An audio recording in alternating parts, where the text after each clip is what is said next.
M&M's. M&M's are the same. Well, they're Melt just. in your mouth, not in your hand. Is that what that means? No, that's not what it No, means. no, but that's the advert. I just googled. Ah, okay. How weird. Oh no, no, because peanut M&M's used to be treats. Do you remember the Okay. treats? Yeah, actually, chocolate treats. Yeah, they're like treats, and they had like a Oh, sugar shell, minstrels. and Okay, then they wait. had Yeah. peanut in the middle, right? And then, Then a peanut in the middle. well, it's fine. We haven't started yet. It's not even 2 o'clock. No problem. It's okay. I don't mind. It's funny. So but no, hopefully my cough will remain under control as we move ahead.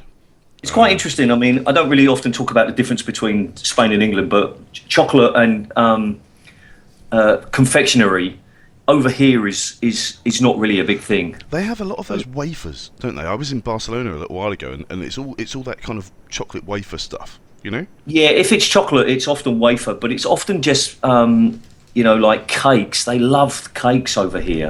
We got like cake shops everywhere. But a lot of people that I talk to haven't even heard of Mars bars, for example. Really? Like, yeah, what's a Mars bar? And I'm finding them. You can't find them in a lot of shops. You have to sort of look quite carefully for them. Yeah, it's just So paprika crisps and wafers. That's all it is. yeah, stuff like that. And you can't get any curly whirlies. I used to love curly whirlies. No, you're right. Actually, thinking about it, there's like the bread aisle, which is all the cakes and stuff like that all down it, and that's always takes up half the shop. You know, Yeah, yeah. when like a Spanish convenience store.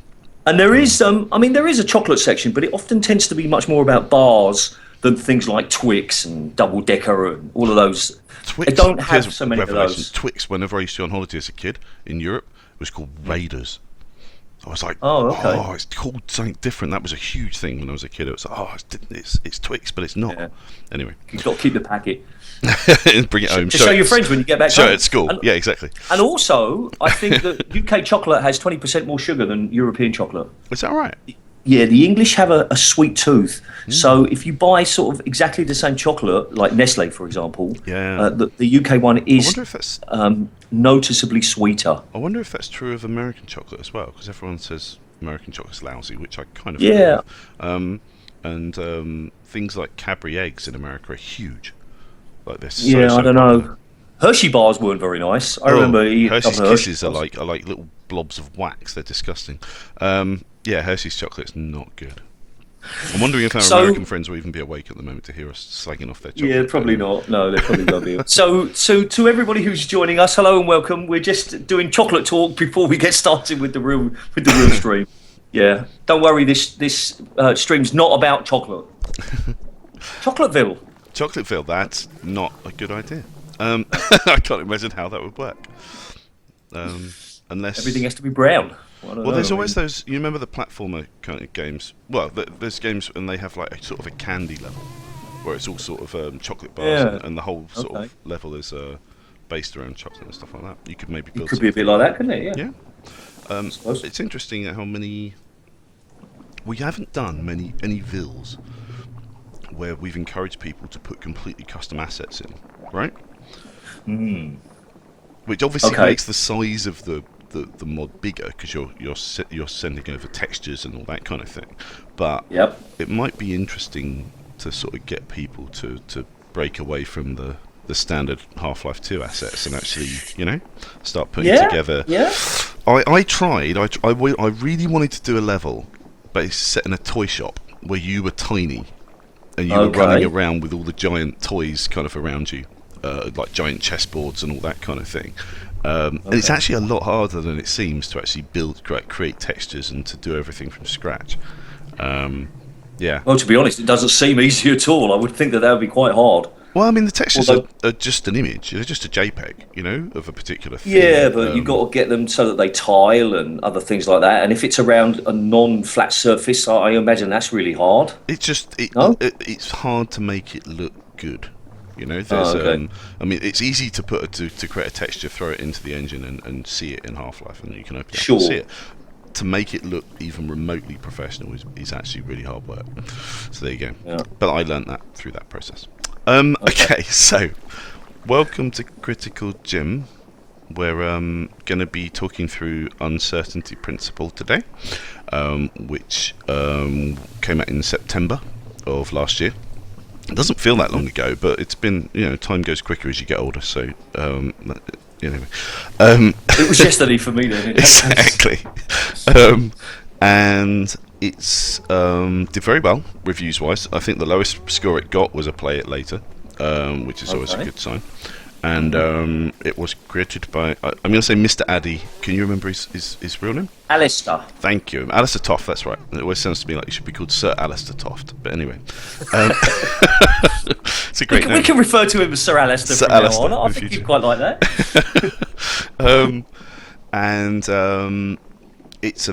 It's a long mod. I mean, so we're only going to cover some of it today, I think, because otherwise we'd be here for hours and hours and hours. And I'm wondering whether that would be worthwhile. But it's a very long mod and has lots of different. It's a mod of many parts, so to speak. Lots of different areas, and it's clearly a huge amount of work. And I don't know how long you worked on it or how long it took him to put it together. Do you recall? 1,375 hours. Wow, we got it in hours. What is that? I mean, whatever it is. I mean, I know from my previous efforts that putting a mod together of this length is it's a hell of a it's a hell of a big deal. I'd love to know actual build times though. And I don't mean just like, when you press the button to sort of build it from Hammer, but how long these things take. And I'm planning my own mod, and I've been sitting on the bus or the train or in the traffic for countless hours thinking about stuff. But the actual time in front of the computer, it would be so interesting to know how each one took. Yeah, and I think also the problem is that there's a difference between hours actually sat doing it versus the length of time it took you from start to finish to build, because you stop work for periods of time and then you pick it up again and you carry on, or you sort of jump around and you work on different areas at different times. So I think that's the hardest part is trying to pull all this together and actually get something released eventually, actually get it over the line and get it out the door. And anybody who manages to do it, especially with a mod of this length, it's a hell of an achievement, and you should be totally proud of what it's done. So before we get straight into it, I'd just like to give the listeners a little bit of background in case maybe you don't even know, but the first level was built for a beginningville. Oh, really? Yeah, so basically Retreat, which is what the first level was built for beginningville, and I don't know if he continued to make like a middle and an endville. I don't think so. I think he sort of disappeared and felt that it was such a valuable start that he, at some point in the future, Sir Alistair wanted to, finish it. And this is lots of people say, "Oh, I'm going to take my Vil entry and I'm going to make it better and I'm actually going to release it as a proper mod." But it's only ever happened twice. Yeah, this has been once, and another Jason Gimble one that I can remember. Yeah. So for anyone who's not familiar with Critical Gem, I focus mainly on gameplay. So I'm looking at the levels that have been built, how they're designed. And whether they are producing fun gameplay. And fun's the key word. I don't care whether it's difficult, easy, whatever. Is it fun? Is it frustrating? Is it annoying? Is it, or obviously what we're looking for is fun. So, so for each section of this, I mean, but there's other things to say about the mod first of all up front before we get going. I realise it's a long one, so we should probably get started, but presentation-wise, I think it's awesome. I love the chapter headings that are actually in game, and especially here, just looking at this screen that we're looking at here with the menu, the fact that the zombie walks in front of the title as he walks across the screen, and then he walks back across behind it later on, which I think is brilliant. It's a fantastic effect, and you see that the title is in front of the tree. But the zombie walks in front of the title, so it gives you this kind of layered feel that is sort of within the environment, which is probably exactly what it is. I'm thinking it's... It is. It's just a texture, because he did that in the first sort of... In fact, when we start the mod, you see it where it says Part 1, Retreat. Yeah. That's exactly the same. And it was so clever, I wanted to sort of steal the idea and do it for all of the mods, but then I realised that I'd actually need a map for each one. Yeah, it's hard to do. So, okay, right, let's get going, shall we? Yeah, okay, so just before we start, very quickly, just to tell the readers that what you're seeing is Jim playing. Yes, that's true. I'm playing at the same time, so that we're in the same place and we got to talk about things. And I'm going to be playing in God mode, so that I can get to the places that I need to without dying and all of those me kind too. of things. So I'm going God mode too, just because I found the difficulty spikes on this game on this mod quite severely in certain places. It's very easy to get killed and we'll be here forever otherwise. So Yeah. there we go. Let's get going. Tell me when you're ready. I'm in front of part 1 retreat. Yeah, I'm not there yet, so I'm Okay. loading at the moment. And also to tell the viewers or the listeners that I'm monitoring the Twitch chat. Jim's not, but I'll relay anything that you want to say, and I'll be responding to the chat as well. So there we go. Okie doke. So as I said, presentation-wise, I thought it was excellent. So this whole intro, I thought it's done really well. It's an interesting choice at the beginning. Quite often with long mods like this, what we find is people try and mirror the structure of the original game, meaning that, and here we are starting with a running section, a section where you're not supposed to engage in combat and you're supposed to actually, to run away. Yep. So it's interesting to see which ways that's achieved, because it's a hard thing to do. The player's natural tendency is to fight.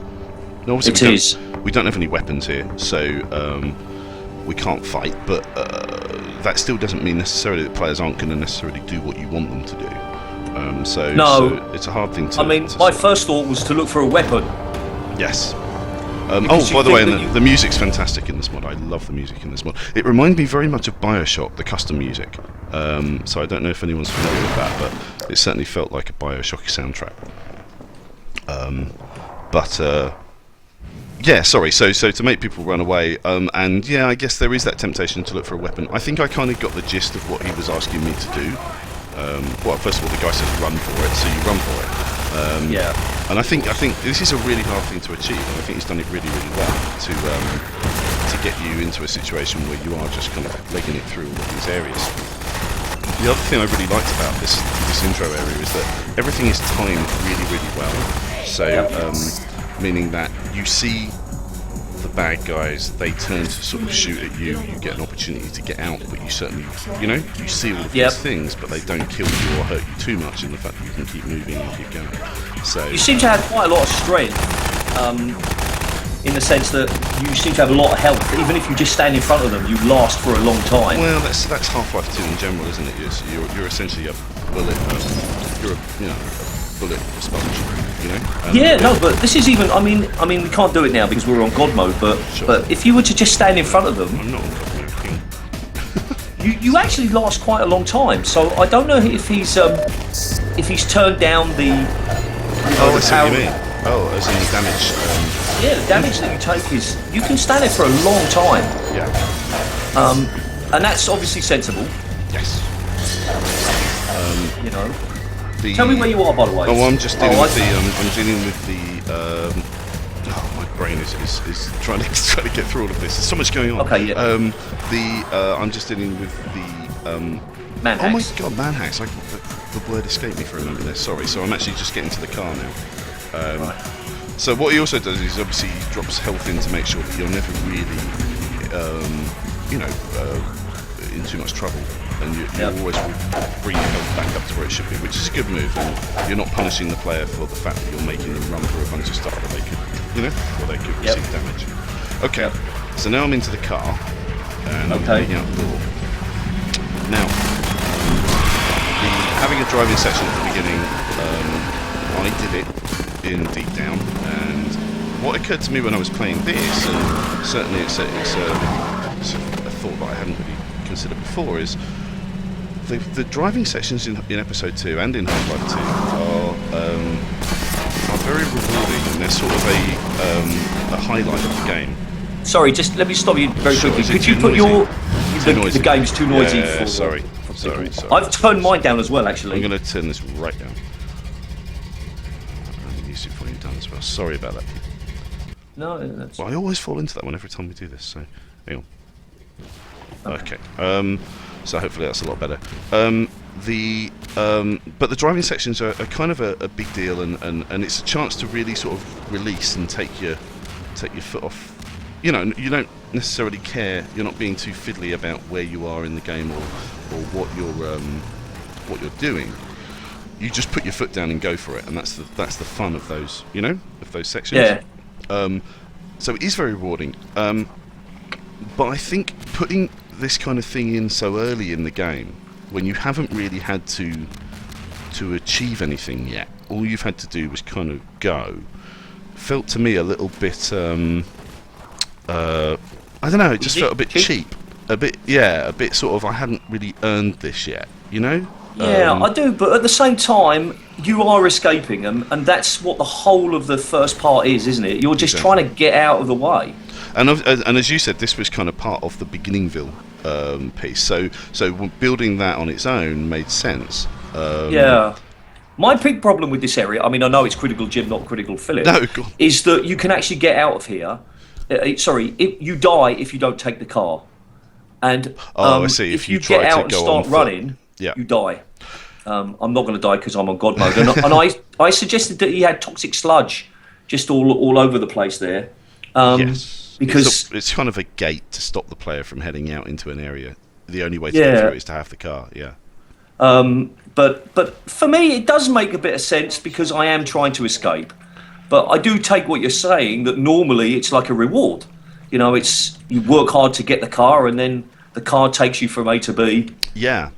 And I think I probably would have liked some kind of... I mean, I guess we do have the manhat bit with the crowbar, but aside from that, there isn't much gameplay other than running through the base to get out before. But once again, that was designed as a sort of a standalone piece for Beginningville, so I think that's probably where that comes in. And then, of course, the actual driving section within it, I found it a bit... there were a few too many obstacles in it for my liking. I kept getting snagged on things.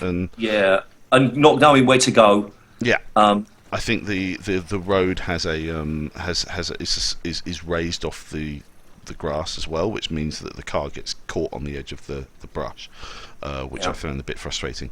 So it doesn't flow quite as well as it should do, and I think that the driving sections need to flow, and the player needs to be able to complete it without really getting snagged on anything and getting caught on anything. And I certainly fell into that trap with Deep Down at the driving section beginning, because the angles on the tunnel were too tight and people kept on getting caught, and it wasn't as much fun as it should have been.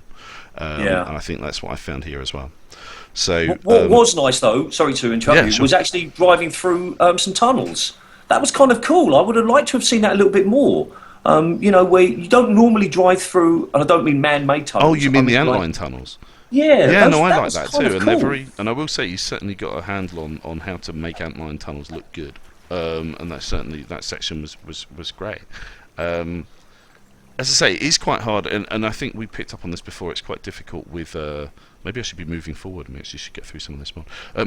So I'm still at the waterfall where I've just dropped off the car. I'm not sure where. Okay, and of course that transition is not so hot, is it? I mean, you that was see the car, but where's the bridge gone? And... Yeah, I mean, I guess once again, this is sort of coming from a Beginningville and then trying to build it into something else. Well, actually, this second part was also included in Beginningville. Okay. But I tested it for him and I said, look, that transition's not very good. And he made a few changes, but he said, look, I just haven't got enough time anymore to do that. And I totally. And I totally sympathise with that as well. Once again, if you're doing something of this scale, it's a shame, and sometimes you do have to get it out the door. You do have to make some compromises, because you just don't have the resources to make everything as Valve perfect as you might like. So essentially, what you're doing is you're sacrificing quality for scope, for the amount of mod you're going to have. Yeah. And ironically, I think that one of my major criticisms is this mod's just too long. There's too much. There's some ideas scattered through it, but the size of this mod is just too big, and he could have gotten a much better product had it been a bit smaller, 1/3 of the length as it was. And ditch some of the other ideas. And I think there is a sort of an ethos in creative design, which is that your product that you produce is only as good as the best ideas you threw away. Yeah. And I'm still sort of just out the car. I mean, I love this particular area. and I'm I think the disappointed. mapping here is better than in some of the other areas that I saw. I mean, some of the driving sections back there were pretty flat, and Yeah, they were. I think that was one of my criticisms of the driving section, is that the ground is just completely flat all the way, and it feels very unrealistic. Yeah. But here, once you actually get into the lake area, or the the area with the jetty and stuff, I think he's done a much better job of getting that feel. But I kind of feel it's wasted because I just sort of run through it. Yeah, once again, there's not much going on here, and I guess that's something we've seen before, isn't it? There's sort of these. Well, hang on. I mean, no, I'm gonna disagree with you, which is good, because I think that actually mods like this would do a lot better if they had more spaces for the player just to simply explore, Okay. rather than there always has to be some kind of action in an area. I mean, I think if you think about the games, the official games, there's quite a few sections where they've got these stunning vistas and great views where the player doesn't have to do anything. I mean, normally they're sort of delivering a bit of story Yeah. around these sections, but In this case, no. in this case, no. But you can still make some nice areas, and to me, I would have made the path getting through this area more interesting. So maybe a jumping puzzle or something a little bit more, just to slow the player down, so they can, spend a bit more time Yeah. in the area. But as you said, yeah, just to walk straight through it feels like a waste. I mean, I do recognise also that it's like a balance between, well, I've just been rushing as fast as I can, and now I've got a little bit of time to look around, and Sure. I recognise that too. That's And, quite yeah, nice. and I think that's good. And actually, the funny thing is that I think this mod suffers from not enough of this, of actually just having an area where the player just has to explore. They're not getting shot at. They're not under pressure.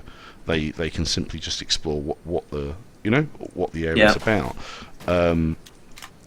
And so I'm heading through now into the mines. So I've just swung the hook down and Okay, yeah, broken through the wall. How are you doing? I'm stuck. Yeah, I've just picked up the pistol, but I can't remember what to do after that. Shoot the window, head over to the gate door, and shoot the padlock Shoot on the gate door. padlock, yeah. There was a gnome up in the loft, by the way, which I left. But Yeah, I left. I always left good it to too. throw a gnome in. Keeps the player, Yeah, but do you think that's true though? Because Yes. every time I see a gnome now, I think, should I have to take this? Have I got to take it with me? Well, no, you don't have to take it with you, but the point is it gives you an option to be able to. I mean, it's not. I mean, when you think about it, they could take any physics prop they wanted to through the game, but the gnome itself just sort of. I guess it's just echoing the main games, and it's to me, whenever I put a gnome in my map, and I always put a gnome in my map, it's simply saying, "Do you want to do that? Do you want to take on that challenge? Do you want to? Yeah, but do I get rewarded for it? Wow, no, but the reward is. But then you've kind of like you've set me up by thinking, I'm What going to get reward would you rewarded. get? Some kind of achievement, or I don't know because I mean, if I do it in Half-Life, I get an achievement, don't I? yes, that's true. That's what I'm saying. That we've been conditioned to believe it can bring us something, Well, and if we don't give it, then I mean, I will say that everybody who took took the gnome with them on my maps, whenever Got I watched rewarded. their playthroughs, felt rewarded at the end of it, that they had managed to achieve, what they wanted to get all the way through it. With, especially when you've got some pretty, you've got some pretty challenging areas to get the gnome through that require some ingenuity. I think that's the key. If you're going to put a gnome in it, you need some really tricky bits that are going to sort of stretch their abilities. all right, okay, that's interesting. Because something like that happened with Kansaville. So Oh, really? I haven't played Yeah. it yet. no, I won't spoil it. I won't say saving anything. Okay, Okay, so just into the mines, so you've got a pistol and a fast zombie. Oh, and suddenly, okay, yeah, pistol and a fast zombie. All right. That was frustrating for me because the fast zombie pretty much comes out of nowhere. It doesn't really give you an opportunity to plan, and just the combination of fast zombie and pistol didn't really work very well for me. You took damage anyway, and obviously Yeah. there are these gas tanks along the sides here. I was but about to say, it's but a bit dark and you can't really see them. And well, by the time you see the fast zombie, It's too late. It's too late. Yeah. If they'd have been placed sort of further back, and then you saw the fast zombie, you could go backwards perhaps and then shoot them. Yeah, I mean, I'd argue that the fast zombie is the wrong bad guy in this scenario, and actually a slower zombie or a few slower zombies might have been more fun because you can see them miles off. Then you see the gas cans, and then you have the opportunity to I'll Yeah, yeah. I'll have a bit of fun here. Yeah, I'll, exactly. I'll move the gas cans in the right place. Yeah, and instead he's just in your face in 2 seconds, and all you can do is shoot him with the pistol, and that's about it. So, Yeah, I've just so picked up the Magnum. Where did I get the Magnum from? Do you know? it was on the floor over by the on the corner by the Okay. fire. It's the Okay. best I can do because I've dropped down. I can't see what's up there. I think there's a wheelbarrow. Oh, okay. Yep. All right. I'll drop down as well. Okay. So now we're into. Well, I mean, so overall in the mines, I think they look okay. They're not, fantastic, but I think he's done enough work here to sort of sell it. And I think there is. As I say, I think he's brought fast zombies in too early. I think when you're doing a zombie area, you need a good bit of time with just regular zombies, and then you sort of work up to the fast zombies a bit later. Especially if you can see them running around, but they don't attack you. Yeah, they're sort of. It's certainly. I think it does build a nice sort of feeling of dread when you sort of see them, but they're not anywhere near you yet. You see the silhouette or whatever it might be. And of course, here he's done quite a nice job of putting the fences up. So Sure, you can see could have different easily areas and exactly. and you loop back to them and stuff like that. So no, I think this section works in that sort of you've got to head all the way around, unlock it, you can see the door open, that sort of thing. I think where it falls down a little is, as I say, selection of bad guys, and also, it's fairly early days with regards to the scope of the mod. It's a big mod. I felt I'm getting the Magnum and the shotgun way too early. Way too early. Yeah. I think personally, I think, and this sort of comes into the idea that new weapons should be a reward for achieving something. Yeah. And I think that a lot of mods miss this out to a certain extent in that the player once again should. I've said this before. Sorry, and I hate to say that a broken record whenever I'm doing Critical Gym because I talk about these ideas, but it's good to, I guess, to remind ourselves of them. That the player has to suffer for a while. The player has to suffer without the right tool for the job that they need to do. So, for example, my best example of that is when you go through the canals section, and you've got the chopper harassing you the whole time, and you don't have a tool to be able to attack the chopper, so you're constantly on the back foot, and this thing's constantly harassing you. It's not like you get the airboat at the beginning with the gun on it, and then the chopper turns up and you shoot the chopper in it, and it dies.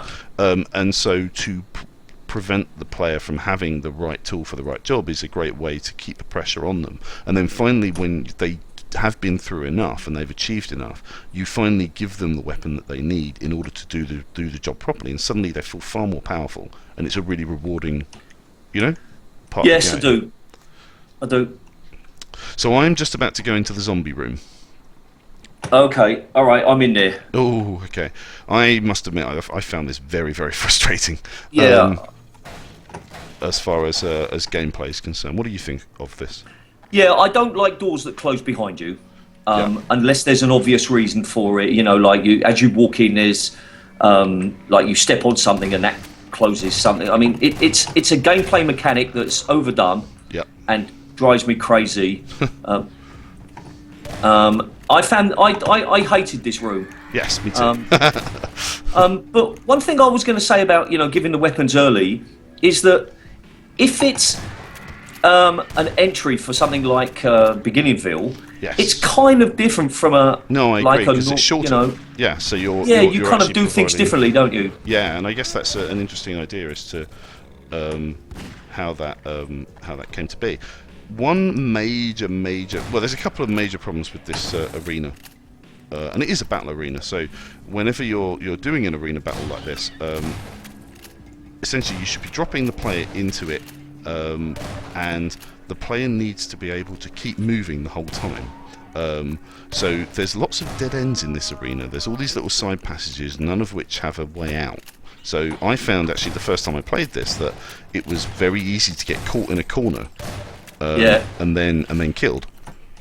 The other thing that the mod does, or the area does, which is a big no-no for me in terms of Half-Life, is it mixes the black head crab guy with regular head crabs, especially fast head crabs, and what that results in is you can die very, very quickly, very easily, in the fact that you get a black head crab hits you, which reduces you down to 1 health, and then a fast head crab hits you, which then kills you.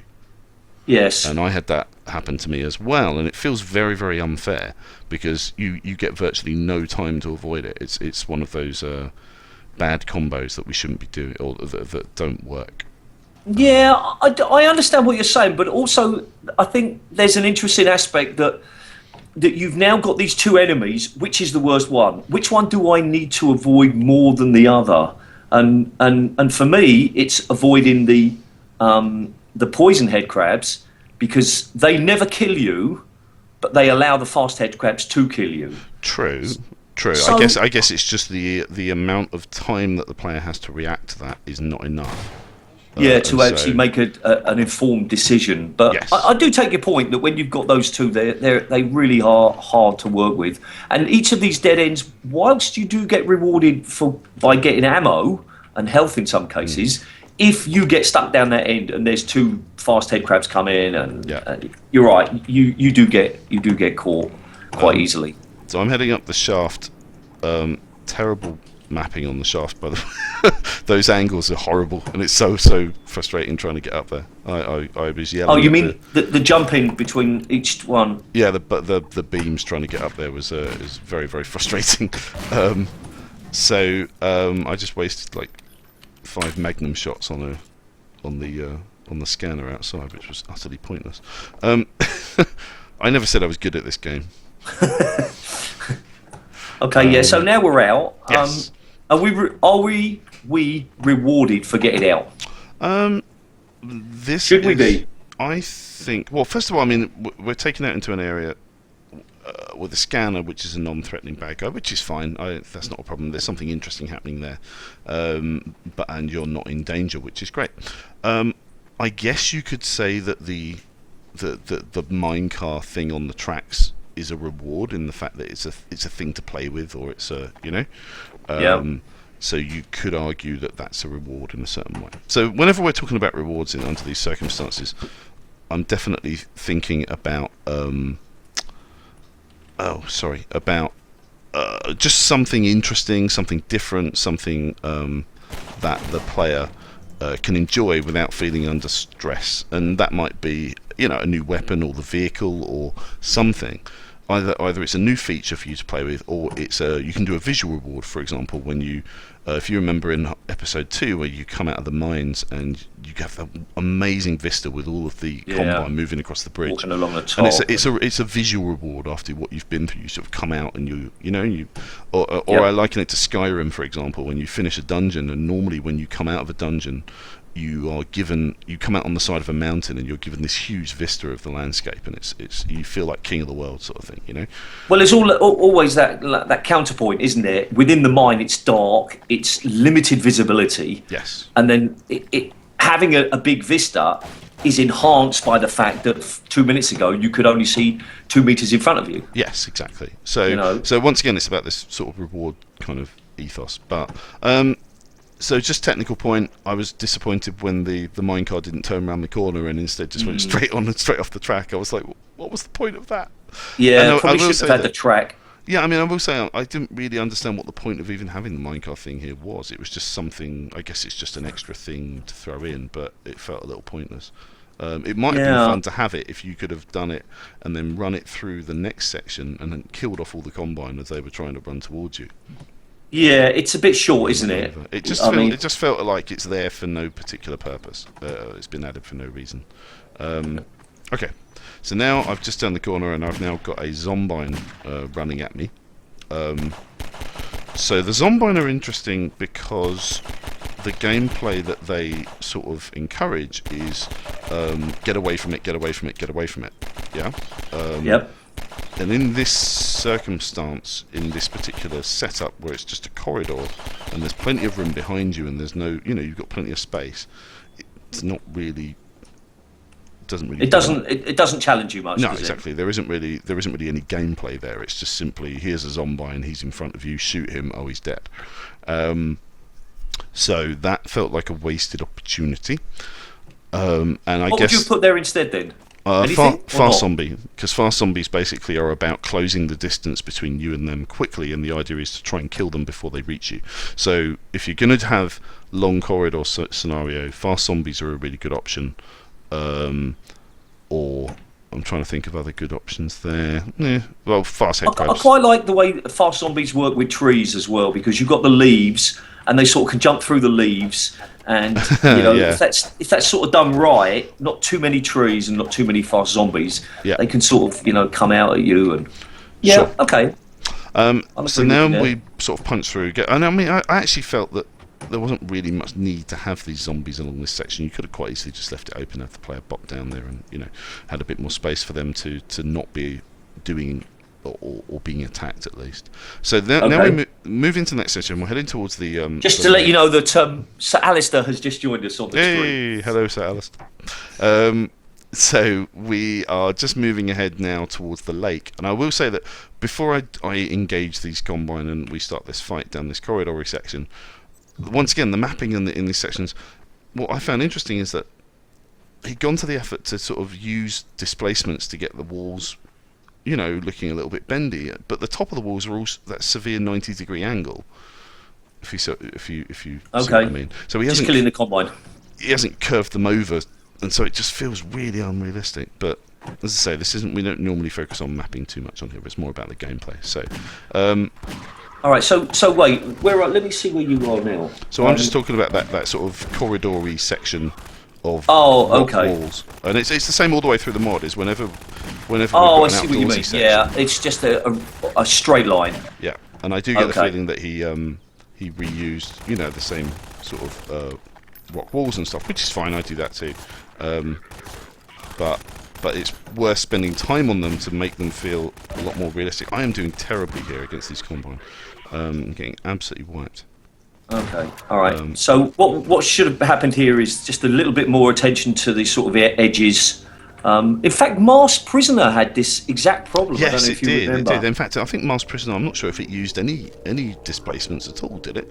I thought, Can you just define what a displacement is for non-mappers like myself? So a displacement is so where I'm looking right now, you can see the road. The road is the edge of the road is a 90-degree angle, and you can see that the road is a completely flat surface. So that's what we call a brush, and it's a square brush. It's the same as a wall. Or a corner of a wall or something. A displacement is a tool that was inside Hammer that allows you to take that, and it basically creates a flat surface that has lots of vertices on it, so you can mold it and bend it into a shape, and that shape is not a 90-degree angle. It looks far more organic. So whenever you see a kind of an area or a surface that is bulging or looks like has a curve to it or whatever, quite often Like some of the rock walls displacement. themselves. Yes, exactly. That's exactly where you would most likely use it.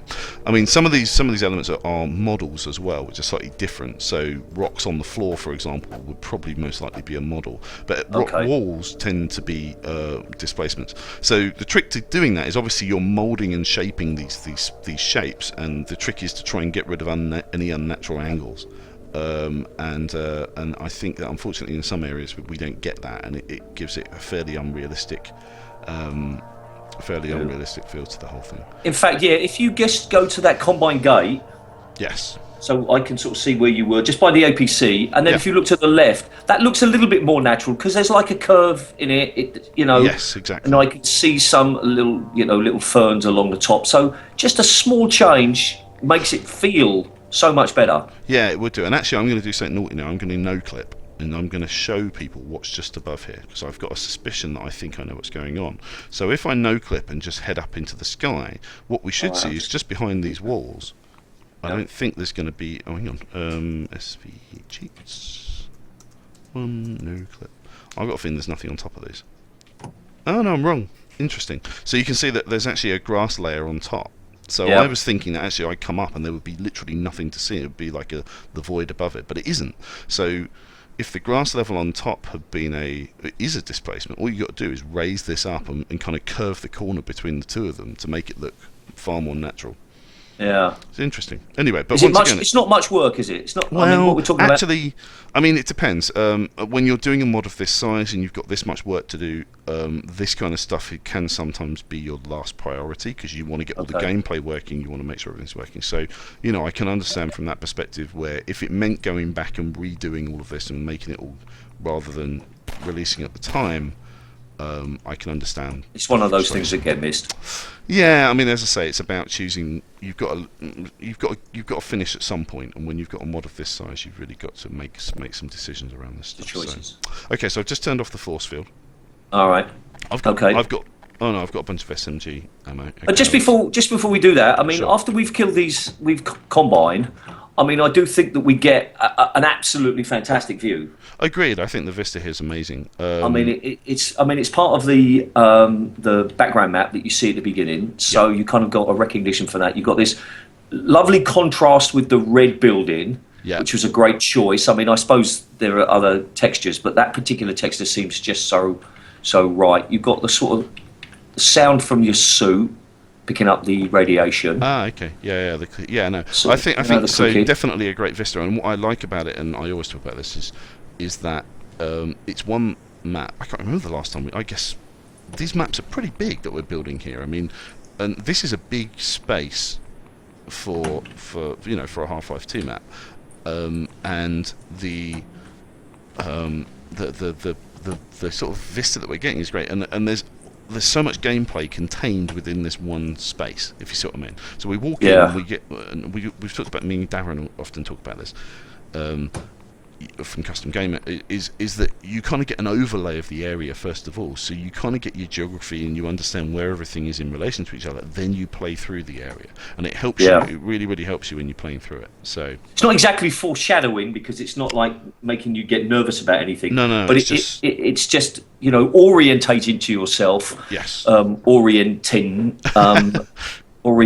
Well, British English is orientating, but you just orient yourself to where you are, where you need to go. Yeah. And it does that very well. Yeah. Okay, so I'm heading into the tunnel. Me too. Okay. For a rather bit of frustrating combat, I found. So first of all, once again, we've got a gate closing behind us, which you already said you don't like. Drives me crazy. Yeah. And for no reason. It's not that okay, well, maybe in this case you could argue they knew I was coming. Yeah. Okay. So it's a trap, in this case I could. But in the previous case with the arena with the head crabs and stuff, there was no reason for that door to close. No, that's true. It's not as if anyone was sitting there waiting for you to come in. I mean, here at least we've got the excuse of some kind of intelligence that's sort of sprung a trap. But I mean, the one thing I found here is that the Combine are behaving very, very strangely. They're trying to run past you and out the other side of the tunnel, which they're running out from cover. They're running out completely past you in the open, and it's frustrating because we've talked about this before, in the fact that the space behind me as a player, so spawning things behind you is a bit of a no-no in terms of game design, because the space behind me in a linear map like this, I've earned for it to be clear. I've earned the right to know that it's empty and safe. So enemy free. So if I want to retreat back into it, I have that option to do so. So he's prevented me from doing that, fair enough, with the force field. But then I've got these Combine that are kind of heading into that space, and I'm sort of having to now cover a 180-degree arc of gameplay. And I think it would have been a lot better had the Combine remained further up the tunnel. And I always say that Combine should be kept at a distance and not ever be brought to point blank, because they operate much better as a sort of a ballistic enemy from a distance, as opposed to a melee enemy up close, right? Except the shotgun people, which are clearly designed to be they're medium in your distance. face, aren't they? No, they're medium distance. I still don't believe in putting shotgun people toe to toe, at least. But you're right that you should have maybe a 5 feet between you, if it's possible to engineer it, which is because you're building the level. Okay. Personally, I don't think. I guess shotgun troops are intended to flush you out of an area. They send them in to flush you out of an area. So to be honest, I'm not sure what you're complaining about in this particular region. I mean, I came through the force field. The force field came back on. There's a few guys in front of me. A couple come out the door. I'm okay with this. I mean, I can go backwards. Did you have anybody spawn behind you? I didn't. Not spawn behind me, but they ran past me and back out through the out through the thing, and maybe that's because I play in a slightly different way to you. But it was worse on my first playthrough. This time I had one guy who tried to run out the door, and I just couldn't. To me, it sort of broke the what's the word? Immersion? It broke the immersion because it seemed like a completely silly thing to do for a combine, you know. Okay, fair enough. Yeah, I mean, I killed them before they came too close to me, but yeah, I mean, sometimes the combine just do run past you. Yes, You're right. and so I think a bit of playtesting there would have revealed some of that.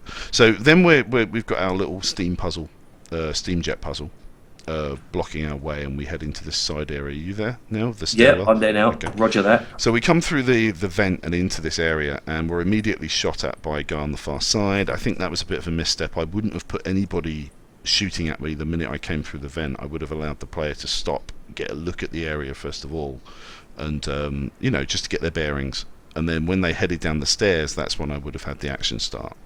Yeah, no, that's fair enough, because it's always nice to just... I mean, it is a beautifully lit area, Yes. although I have to admit, now that I'm here, I've got no idea where... Oh, there's the light. I couldn't see any light source. So, yeah, it's beautifully lit, and I'm kind of missed that as soon as I get shot at, because I have to do something. You're right. Yeah, and I think it's part of... I mean, this isn't an arena, but actually going back to our arena battle, I think there's and he actually did an okay job of it in the last arena, but I think later on we get less of that, which is when you've got a scenario like this. I think Half-Life players work really, really well when they know the space they're in and they're able to improvise with that space and have fun with it. If you don't allow them to explore the space first of all, or at least get a slight idea as to what the space looks like, then they can't improvise and they can't have fun. In arena, you mean? Well, in an arena, especially. I mean, Especially, okay. In an arena area, then you're really looking for the player drops in, has a good look round, and then the action starts. A little while afterwards. Or you look round before you drop in, because often you know it's an arena, especially if there's no way to get back out. Fake though. I think that spoils the immersion, because it feels very gamey to know that the minute I press this button, or the minute I drop into this area, something's going to happen. So I agree. I think it's That's better if you're and it's an interesting point that we see it a lot, and especially in this mod, there is an awful lot of press button, bad guy comes.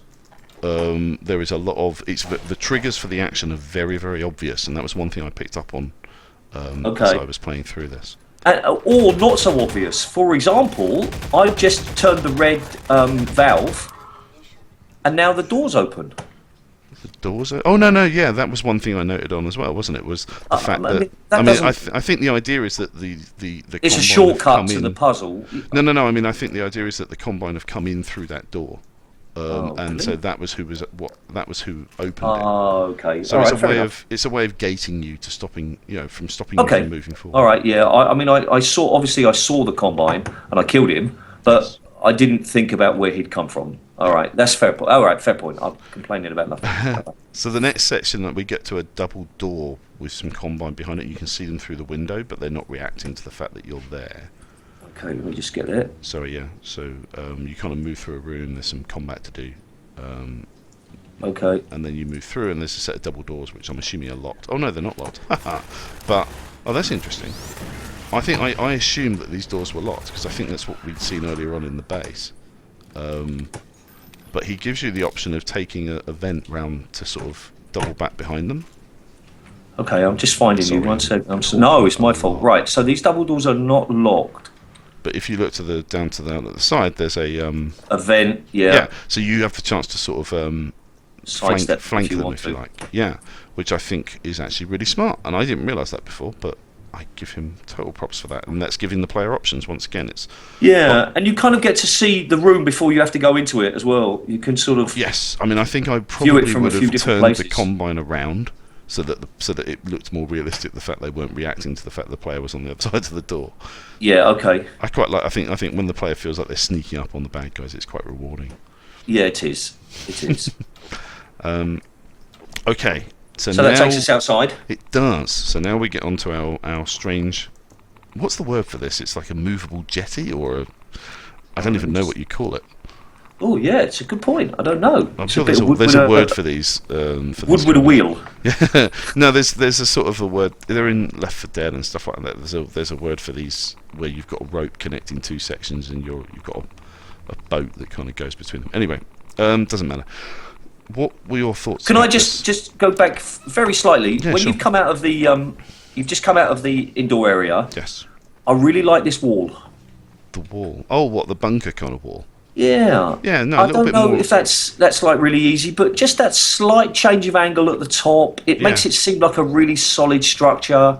Agreed. It sort of breaks up the shape a little, and I think that's definitely something that everybody should be looking to do. I mean, actually, when you look at it, I think what he's done is there's a sort of a separate section that sort of sits on top of a flat section at the beginning. Oh no, maybe not. Okay. Anyway, but any way you can break up square shapes is better. I mean, Darren's better at Yeah. talking about this stuff than I am, because he's far more of a visual mapper than I am. But yeah, like, and also the other thing I like he's done is if you come to the front, you can see he's kind of mixed some displacement work with the with the rock. With the wall and stuff, it yeah, and moves that works into well. yeah, and that kind of stuff. What I think often players don't realise, or mappers don't realise, that you can take a displacement, because the displacement is actually a model. It's not a brush, and you can basically just shove it into a brush, me being a flat BSP brush. So you Right, can create okay. some really interesting sort of thoughts where you have this kind of structures coming out of a rock wall, or coming out of as if they've been built into the side of a mountain.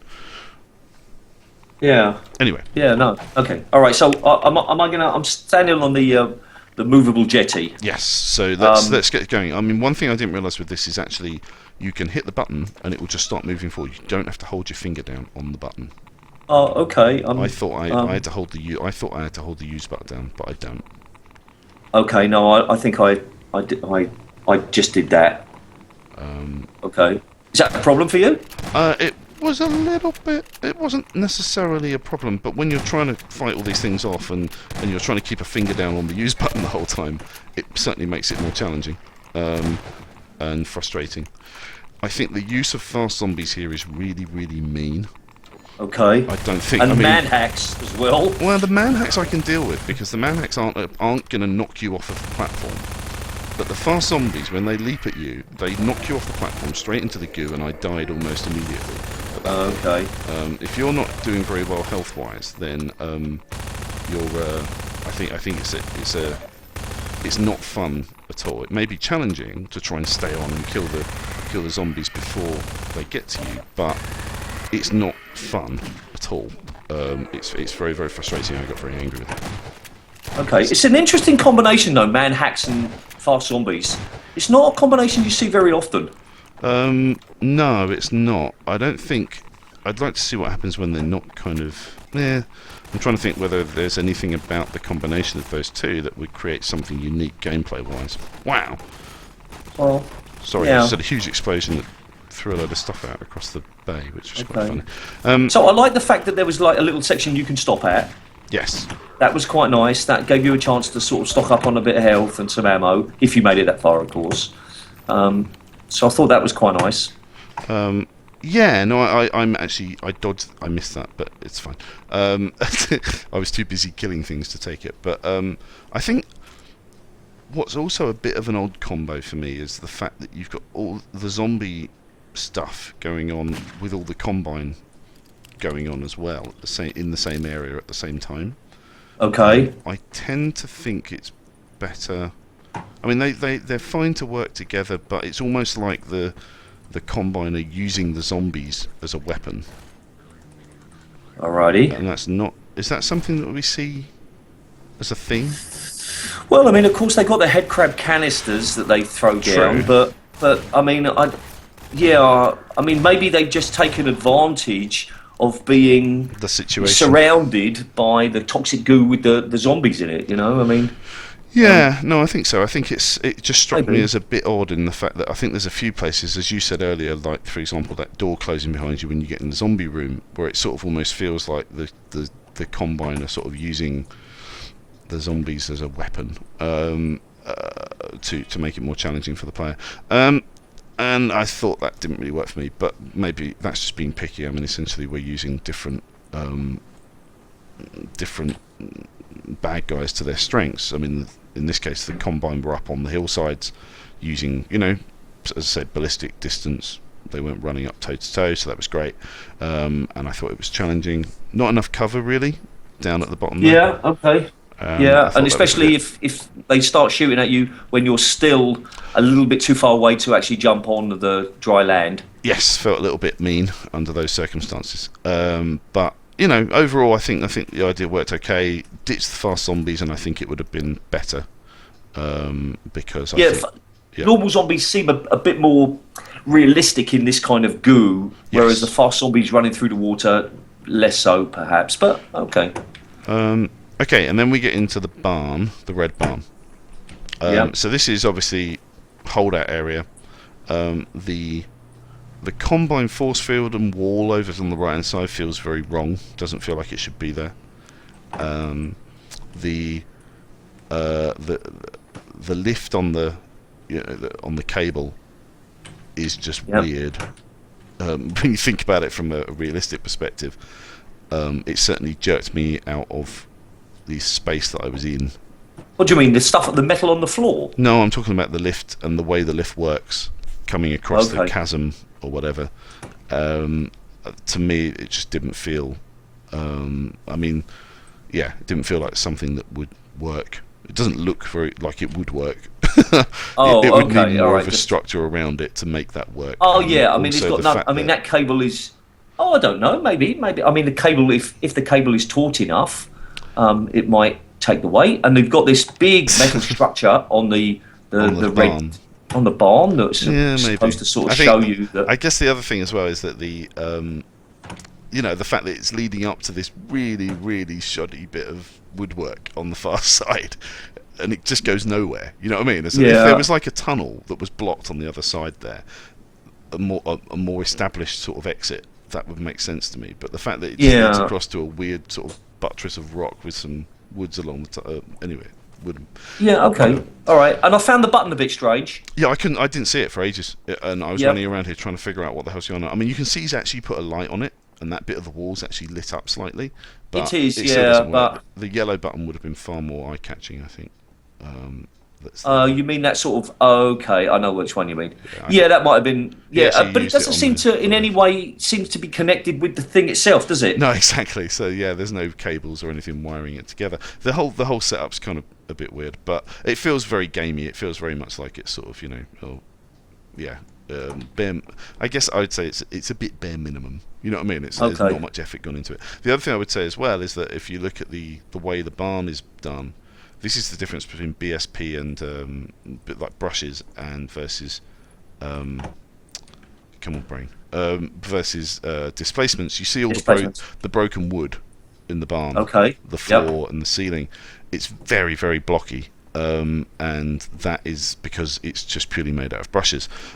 If to do this kind of stuff is quite difficult, to make it look really good. Okay. With the Half-Life engine, but I think if you use displacements, you can kind of get better results. Maybe.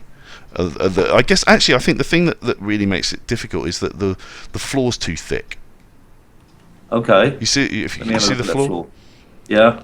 it doesn't look like floorboards. These Oh, floorboards you mean are on the like, first floor? I was yeah, looking at these the ground floor. floorboards are kind of Okay. I think that's probably what's throwing it. Anyway, sorry, let's get this party started. So my tactic for dealing with this was I hid in the toilet. Okay. And I just sat in the toilet and waited for them to turn up. Okay. Yeah. I often do that, to be honest. So I guess that's a bit of a point there around, you've given me a perfect place to just sit, and it's once again it's a holdout. Avoid everything. Yeah, it should really be like an arena where I'm forced to continually move, but that doesn't happen. So okay. So what? You went in the toilet. Once you pressed the lift button, Yes. and you realised that there was a bunch of combine. I knew. Yeah, I'd played it before, so I kind of knew what was coming. But So I think you- anybody who's played a Half-Life 2 mod before would understand what was about to happen. Yeah. Okay. So you pressed the button, and then you just went in the bog, and you just sat there until you thought it had arrived.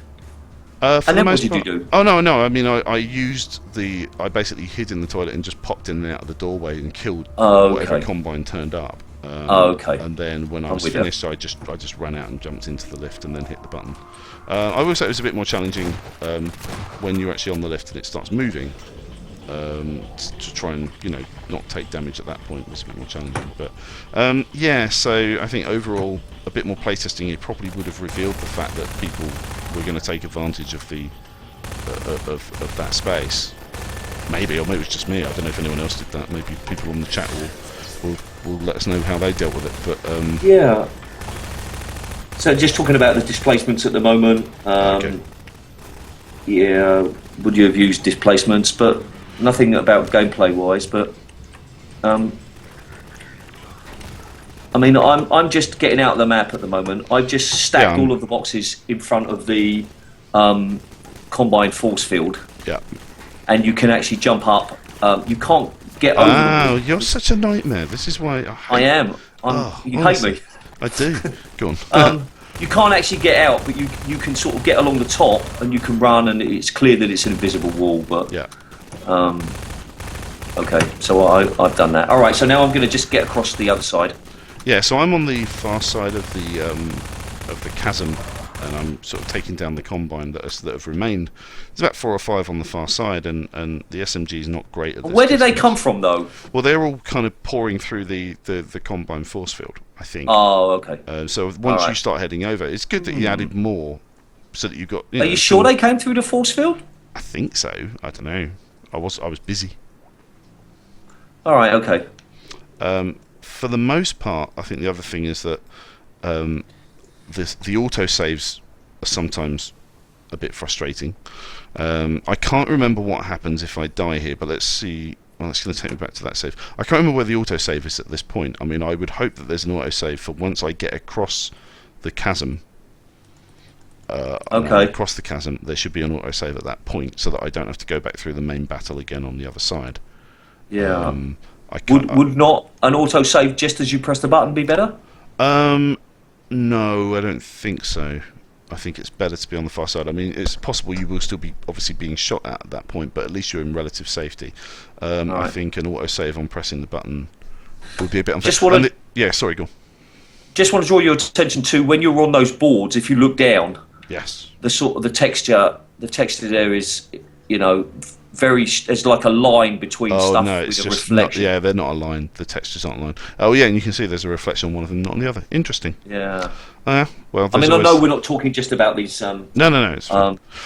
graphical points, but Yeah. I mean that one's It does, because the rest of breaks it, out, as you said, looks great. I mean, you've got all Well, that fog. I mean- That fog should be all the way around here, shouldn't it? The interesting thing is when you're down at ground level with this sludge, looking across it, you don't see the repetitive texture. When you're up here on the gantry way and you look down, you can see it really, really does look very repetitive on that texture. Yeah. Which is a bit of a shame, but if you want to get the sort of the scope of these great big cliffs and all this kind of stuff, it's difficult to do it, or to have that.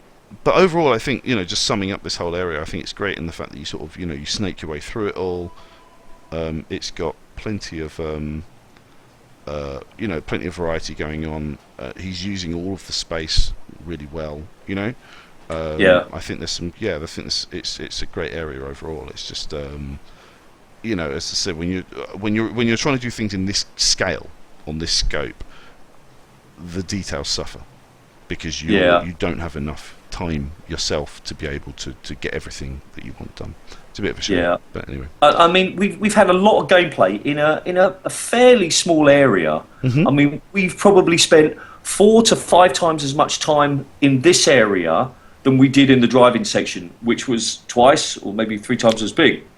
Yeah, no, I think you're right, and it's and I think that's an interesting point around the driving section is how much detail do you put in that section, because the player's going to get through it in seconds, they're not going to see it quite so much. So I would have rather seen less detail on that section and more detail here around getting the shapes right and that kind of thing. Anyway, but overall, I think it still offers something really interesting. It was a lot of fun. Yeah, it was great.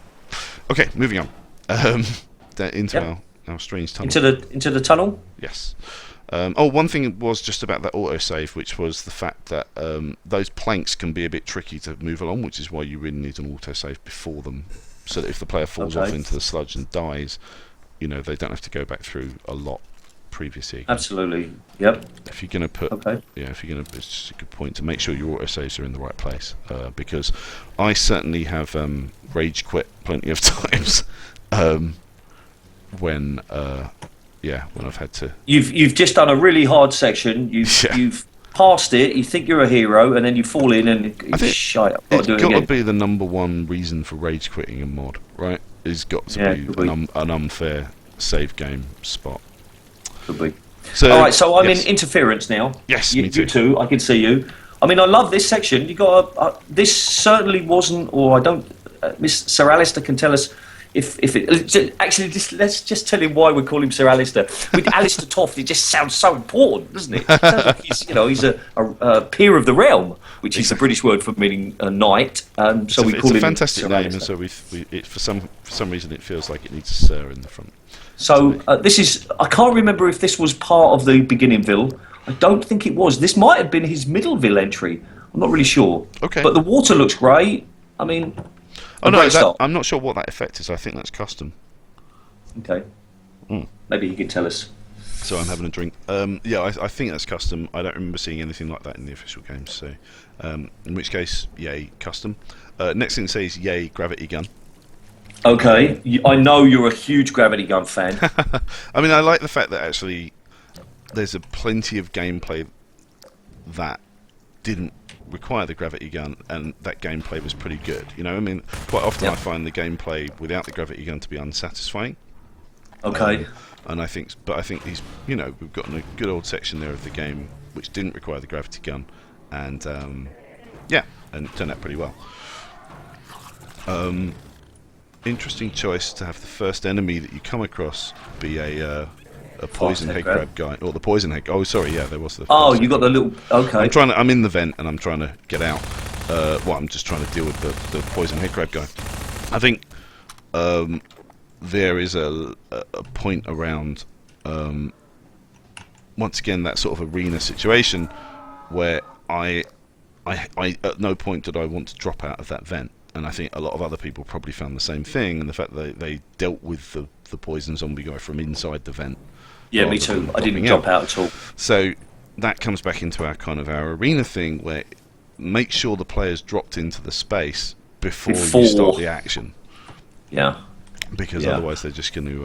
I don't know why. This is one of the complaints I've got against Leon's work, actually. Leon shows you the enemy way too early. Okay. And you can go backwards. You've got so much space to deal with it, and you're not really... Yeah, and I think it's actually... that brings us back to one of the main points of mapping and map design, is that you should design your space around how your bad guys behave, not build a space and then put enemies in it. Yeah, and that's a very interesting point, and I wonder how many people work like that.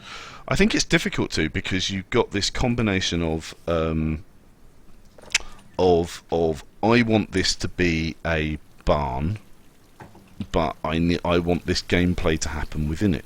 Yeah. And if it looks like a barn, if I build it to look like a barn, then it makes that gameplay difficult to do, because there's not enough space in my barn to do the thing that I'd like to do. So what you have to do is kind of design, and this is where dev textures come in. You know, those orange and grey kind of textures, because it allows you to sort of personally, I think the way you should work and the way I work when I eventually I do get around to mapping again, is I build the space in dev textures to get the gameplay working, to get the gameplay the way I want it. Then what I do is I try and translate that into a real world space. And personally, I choose an environment from one of the games that I liked, and I build. So, for example, on Aftermath, I kind of built a Raven homey section, and all I then had to do was lift the look and feel of Ravenholm, and I could then apply that to the developed spaces that, you know, where I knew the gameplay was working in a dev textured area, and I knew that the gameplay was as good as I hoped it would be. And then all I needed to do was kind of rebuild that space using those textures and using that look and feel from the original game. I got you. And That's that my kinda plan works. for my mod. Yes. I keep talking about my mod, but that's my plan to get a whole area very square, very boxy, very plain, but with the gameplay how I want it and the triggers working. Yeah. And then stage 2 will be to make the area look a little bit better, and then stage 3 will be to really prettify it. Yeah. And I think that you're right. Too many people start with a location and try to build gameplay into it. Yes. And I think it's. I mean, what was interesting with my last mod was I tried to do the situation. I tried to do the thing where I made things look amazing, and then I tried to shoehorn gameplay into it, and it didn't work at all. And I got a lot of feedback and a lot of people saying, "Oh, this doesn't work at all. Why am I having to do these stacking puzzles inside this barn?" And it was simply because that was the only way I could try and get some kind of gameplay into that space. Anyway, Right. so now I'm on to the section with the NPC who's telling me what we're going to be doing in the next area. Okay. No, I'm stuck. I can't remember after I've gone into the room with the outliers. I'm not I've onto the got outlines stacking. yet. Oh no, I didn't go through there. I hate that room because When you- I think that room's really misleading. Okay. Well, I mean, I'm stuck then. Oh, so you need where's- to. So once you've got the gravity going, you put the steps into place on the wall. Have you done that yet? You pick up What the steps? slabs. So there's 3 slabs sitting on a three slabs of concrete sitting on what's it called? Oh, I have to go back then. Yes. No. So there's a door. There's one doorway which has got a yellow crossbar on it, which you have to lift up with the gravity gun. okay. Have you seen that? Oh, So right, Look for okay, that door. yeah. Go through Yeah, there. I'm back now. Once you go through there, go pick up the 3 slabs with the hazard marking around right. the edges. And actually, let's talk about that quickly. So that's a grab stuff, put it in place puzzle. Pretty straightforward, but I like the fact that you put the hazard marking around the outside, and it basically just says to you, "Hey, look, these things are important." And it really just draws your I attention. can't remember to doing that in a real. I think I used some boxes to get up there. I actually just I didn't you're see a that. nightmare. You know what I'm like. If there's a box, I want to stack it, and I went all the way back around. And the area where you first encounter the antlions, there's a couple of sort of crates and boxes, and I took those and I carried them. And I'm thinking, I hate you, Sir Alistair. I freaking hate you. So it's interesting. It's clear that there's a lambda symbol, Yeah. and it's clear I've got to get there. But I just didn't see I think. the holes in the fence. I mean, I think. I'm sure. I Actually, did you do that. mentioned the lambda symbol. That's an interesting point because it's some areas of this. So in the official game, the lambda symbols are indicating sort of supply caches, which are Yep. optional. Okay. It's letting you know that you can get to this space. If you want to. If you want to try to get up here, then you can get to this space, and so therefore it lets the player know, hey, I'm going to try and get up there. In this mod, Alistair uses the lambda signal sometimes. Sir to actually- Alistair. Sir Alistair, sorry, the Knight of the Realm should be. He uses the symbol to actually guide the player in gameplay. To say, hey, this is where you should be going. This is where you should be heading, which is kind of interesting because I hadn't really seen it done before like that. But it certainly works psychologically. I'm quite aware of what I need to do. Okay, yeah, you're looking for those symbols, aren't you? But You're at the, constantly- yeah, but at the same time, I do feel like it's also a cheat in terms of designing levels because you shouldn't have to point the player at where they need to go so blatantly. You should be Yeah. able to. Your level should guide the player into the important areas. with anyway. lighting or Yeah. other kinds of Yeah, elements. it Okay. felt like a bit of a cheap kind of a cheap way of pushing the player.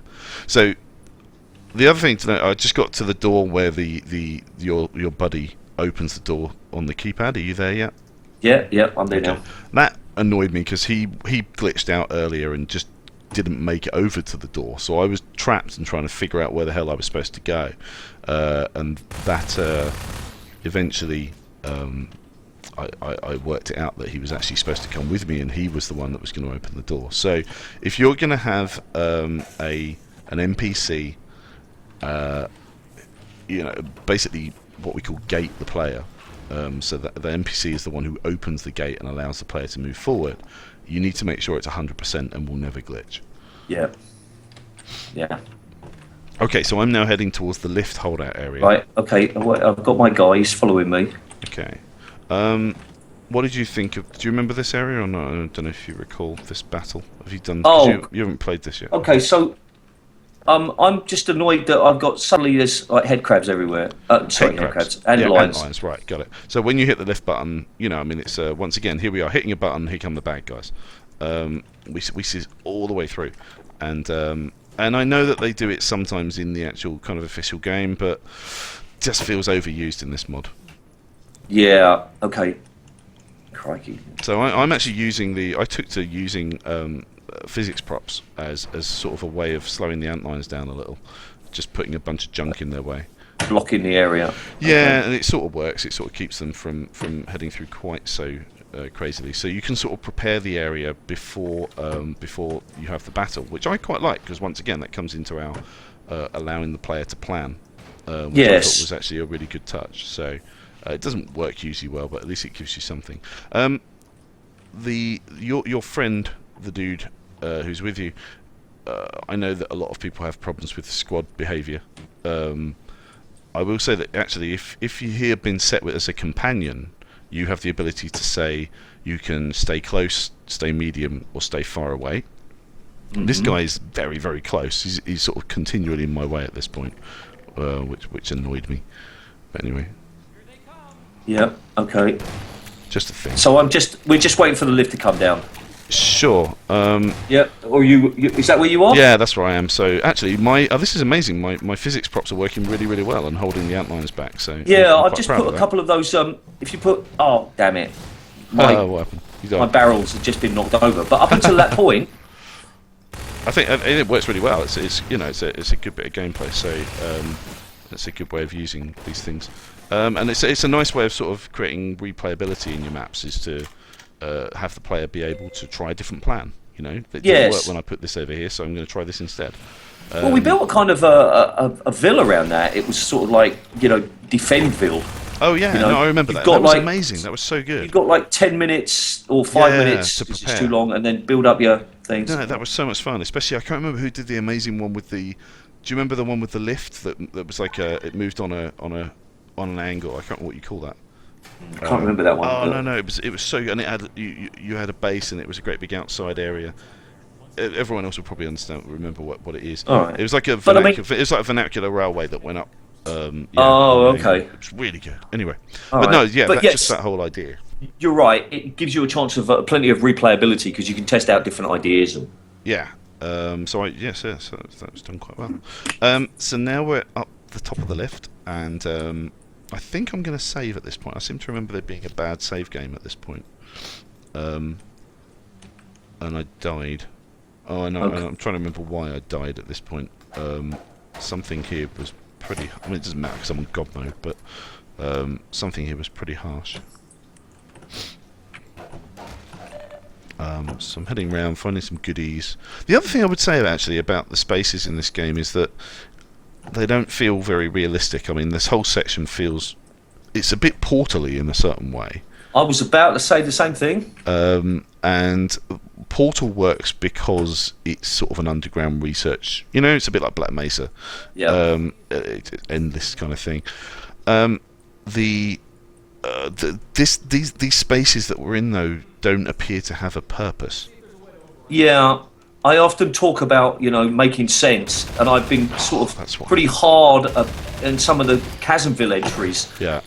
I mean, there was one. It looked great. In fact, it was called Outpost 57, but it didn't make any sense. Yeah, and I know that it's science fiction, and sometimes it's hard to talk about that, but it's got to seem like it makes sense anyway. Well, I think that's what's interesting about Black Mesa and about Aperture Science, is that both of them don't make sense from a neither of them are realistic spaces or realistic places, but you sort of allow them to get away with it because it has that science fiction-y kind of edge to it.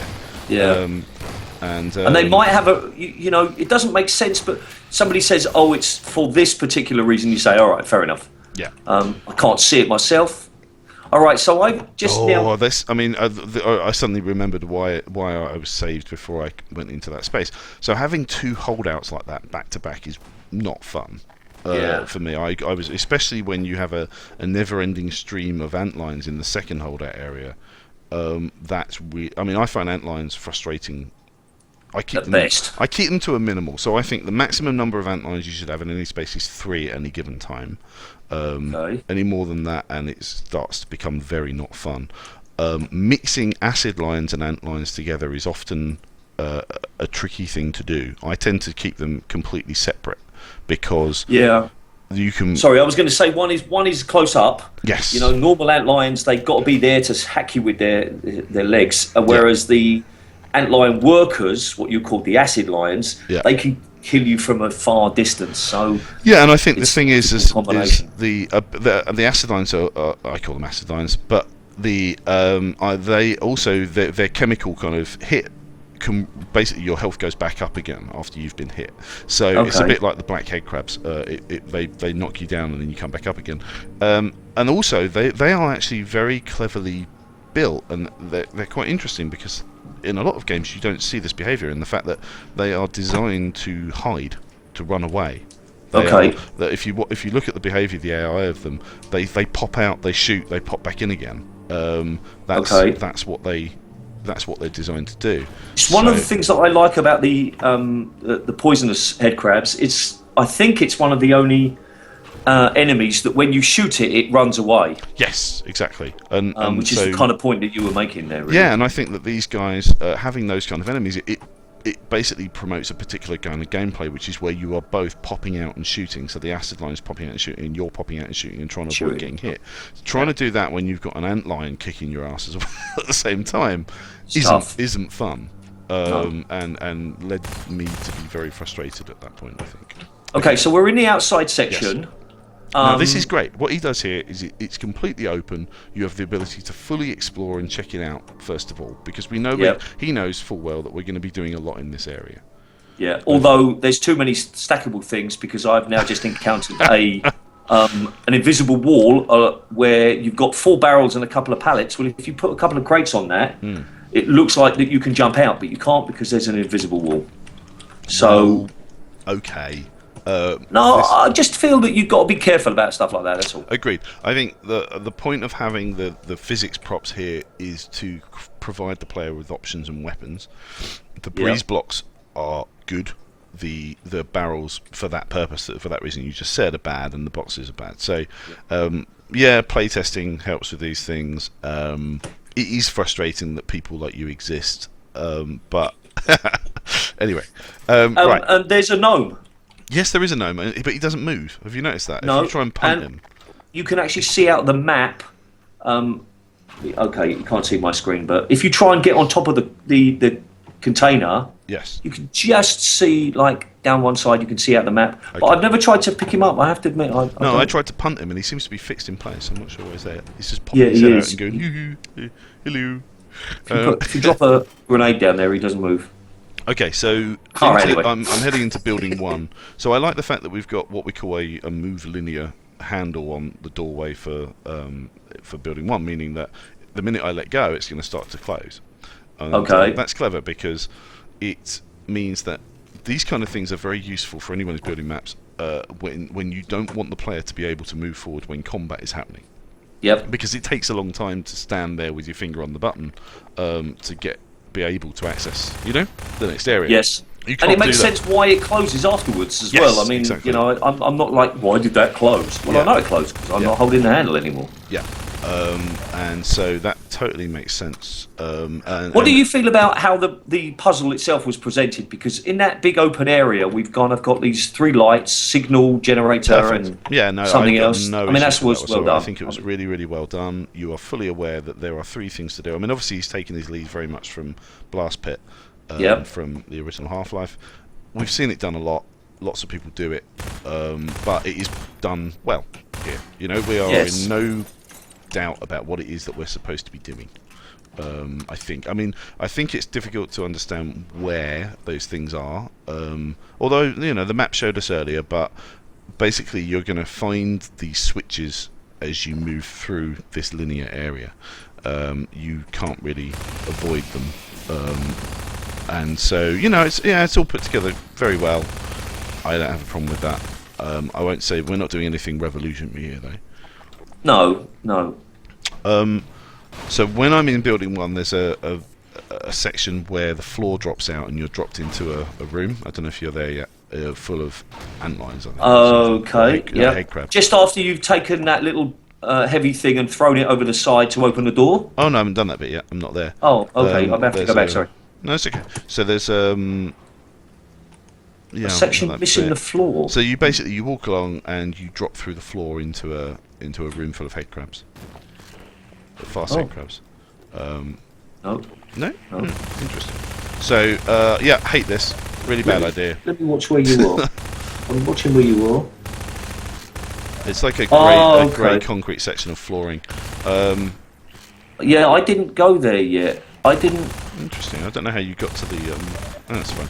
I clearly we're moving around the space a bit differently, but yeah, hate this. I went upstairs first.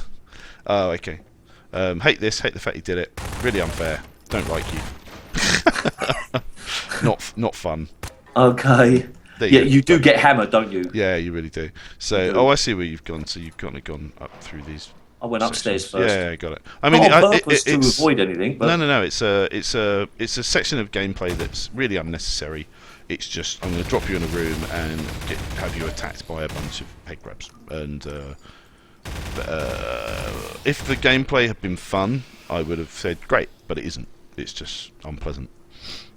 It's just hard work. Okay, I mean you do get a couple of health packs straight afterwards. But no. I mean it's actually you could avoid that area completely, couldn't you? Yeah, but if you didn't know, I mean, it is just a sneaky thing. I think kind of the map are kind of going, but I didn't like him. I didn't like him after. At that point, you didn't like. Okay, all right. So I've gone upstairs now. Yeah, I'm just heading round there and just undoing. I like the the little puzzle where you got to open the door. Open the door. That was quite good. It's quite well done. I mean, we've seen it before, but well put together. I quite liked opening that other door though. Throwing the thing off the edge. Yes. Yeah, that's fine. The next room's horrible, but yeah. I think this is another space that doesn't make any sense in terms of the actual room. The actual space itself. I wasn't sure what it's supposed to be. I think it's supposed to be some kind of power station, but didn't really make much sense from that perspective. And I found this section really hard. So the next room, once you've dropped the rock off the side and you go into that room, I actually learned not to go into this room, to stay back, to stay outside and just shoot through the doorway, because otherwise you just get absolutely crucified. Yeah. And so there's just too much going on, and I think there's and once again it's not fun because there's just too much going on and you don't have an opportunity to plan. It's almost sort of luck if you survive. So you're not using your skills to survive. It's just you've just almost been lucky because of the sheer amount of bad guys that are coming at you. And I mean, I think antlions really can very easily become very, very frustrating. Yeah. Now you're struggling too. I can hear you playing. As far as the sort of when you come out of that room, the room that you were just talking about, that room doesn't make sense because there's a door at the end of the corridor, and it would be at the edge of the building, and it would lead nowhere. Yeah, that's true. But anyway, okay. But what did bug me was up the stairs. You've got these two RSJs and this big pipe. RSJs. Oh yeah. It's you haven't gone up that far yet. What is that all about? Yeah. So he's literally just blocked the. And it's one of those sort of gameplay type things where you force the player. You want to force the player to. He could have quite easily put a gate there with, as in a chain link fence gate with a door in it, and that would have worked perfectly fine. So bad design choice. I mean, essentially the gameplay is still the same, but the. What it makes it feel like is different, of course. Yeah, it's just a very odd space, and I don't think it really works. And I think that I think that if I'm playing a game and there's the fact that the space doesn't work and it feels weird and odd, and it's distracting me from the game, that's bad. That's Yeah. sort of that's not working. And I mean, as I say, I'm perfectly happy to play through a dev map with dev textures and enjoy it. That's okay. If you're gonna bother texturing it and making it look, okay, then it's probably worth spending a bit of time just trying to make it feel at least slightly realistic. Yeah. Or so it's not jarring, I guess. Okay. So I've just turned on the power. Yeah, me too. The door doesn't open unless you turn on the power. I've just fallen down. Damn it. So, oh really? I didn't know that's yeah. Once again, it's sort of about I playing. don't think it opens anyway. I think I tried. Well, I would hope it wouldn't, in the fact that we need to make sure the player is doing the right thing and is hitting all the points, because obviously once they drop down out of here, the opportunity to go back is denied, or could be denied. It's not. You go outside and then I'll tell you you. can hit that back. Oh, I mean, yeah. If you've got some time, you can get that door back open again and get back in. No, you can walk up the walkway. Go back up the walkway I that just see. fell down. Oh, that's interesting. You Okay, can so walk back up there. he's just dropped you into an arena battle. Yep. But I can leave if I want to. No, you can't. No. The angle's too high. No, I've just gone up there, Yeah, interesting. and I haven't no I clipped or can't. anything. I'm now pinned in a corner, thanks to you, Philip. Yeah, but you're on God mode, so it doesn't matter, does it? That's true. I've got the the antlion guard. And what's interesting, the antlion guard can hit you a long way. If it charges you, it can send you sort of hundreds of meters into the air. So, what made me really angry here was the combination of well, first of all, there's too many antlions. Yeah. And there is a kind of a behaviour in the game that allows the antlion guard to call 3 antlions, if you recall in the original Half-Life. Yeah. Okay. When you first meet an antlion guard, it calls smaller antlions. It barks and other antlions turn up. Okay. That's fine. It certainly should never be used, in my opinion, with the acid lions or the antlion workers. That's just a horrible combination. Really, really horrible. I was very, very frustrated by this. And although it's a new combination that I hadn't seen before, there's a reason why I hadn't seen it before. Because it just doesn't. It's not fun. It's no. Yeah. It's no good. Yeah, I found this section incredibly hard. Yes, and I mean, there's hard, fun. Challenging fun. Yes, and then challenging there's fun, hard, and then like, there's hard, as in just no fun at all. And I'm bored now, and I don't want to. let me out type Yeah, thing. I don't want to deal with this. I do like the way how he used the entry of the guard to create a new entry into the second building. Second building, yeah, that's nicely done. The antlion tunnels are done very, very well. He's done a great job, and they look fantastic. I mean, the textures make it look great anyway, but he certainly has got a knack for doing this stuff. And there's some interesting. Okay, so moving into the second building. There's some interesting ideas. I quite like the way he's done the crates and stacked the crates up in the where the containers sort of falling through the floor above you. And it's one of the only situations I saw in the mod actually where he had used physics props in an interesting way. Okay. So the physics props, the physics engine in Half-Life 2 is really, really good, and it's one of the main sort of features of it.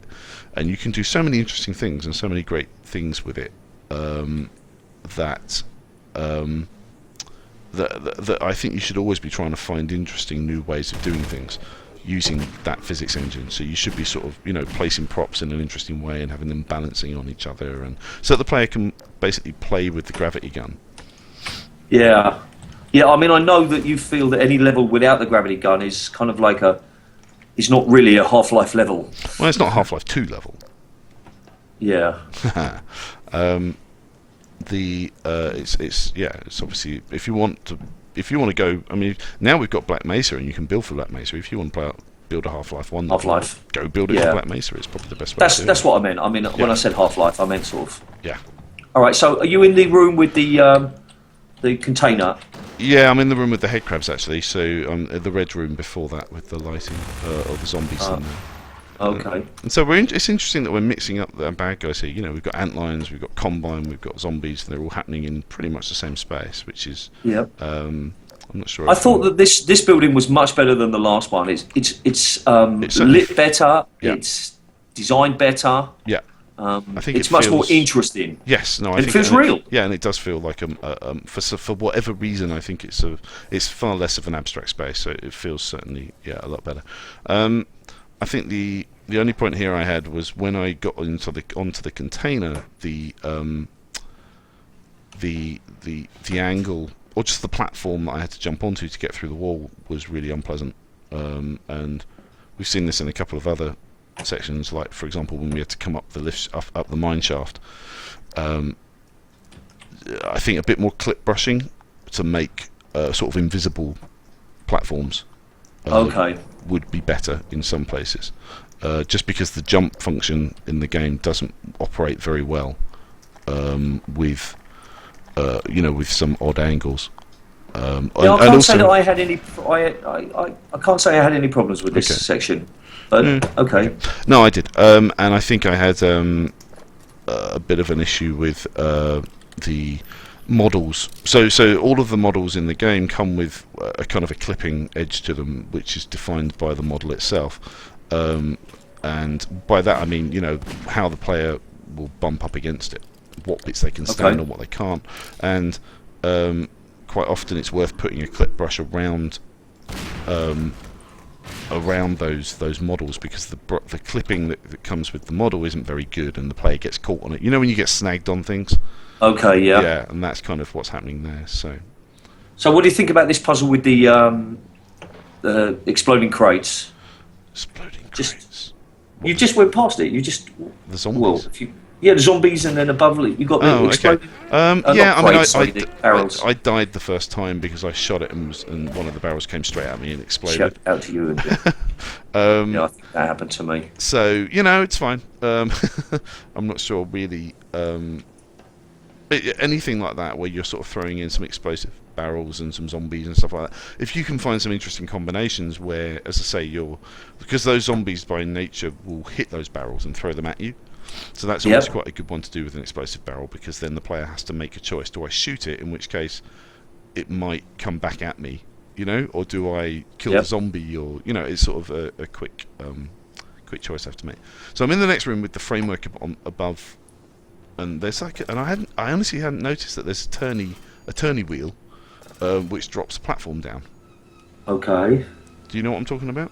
I do. I'm going back there now. I missed that completely, so I must have stacked to get up onto the first level. I went to the room that's through the vent. Okay, so in the corner, Yes. there's some crates, Yes. and there's a vent. Oh, I see.